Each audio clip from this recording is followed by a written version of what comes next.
Computer science videos here today to show you guys in this tutorial how to delete a document on a Mac computer using terminal commands. Without further ado, let us start the video. So in this tutorial, you need to have access to a Mac computer to be able to use terminal and terminal commands to execute an input, to release the output. So we can now start this tutorial. We can now go all the way down to the dock, go to Launchpad, search for the application terminal, which should be built into the Mac computer. If not, you can download. However, it will be built in. Let's now increase the size of the terminal window. Command plus a couple of times to increase the text size on screen. Let's now navigate to the desktop. Before we do that, let's just clear everything on screen. ls-l, cd desktop. And we want to navigate to the work folder.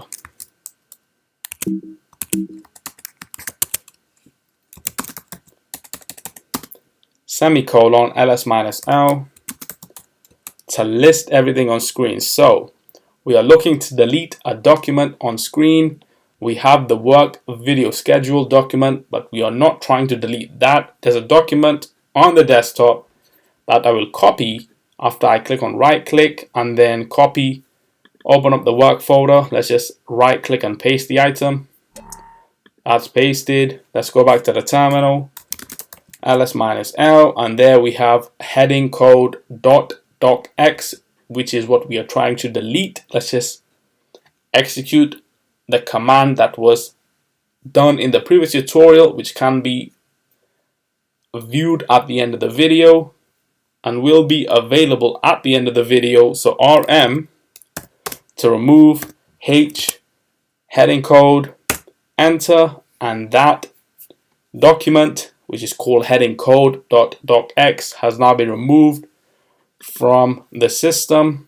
Not completely, because it was a duplicate, but if it was not a duplicate and we only had that document that we are primarily focusing on, it's now gone. So we can now quit the work folder.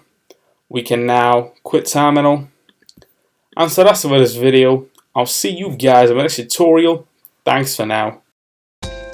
Thank you for making it towards the end of the video. Be sure to subscribe to my channel, Computer Science Videos. Be sure to check out the previous video on screen now, or you can ideally click on the playlist and watch all the journey for computer science videos from the start until now.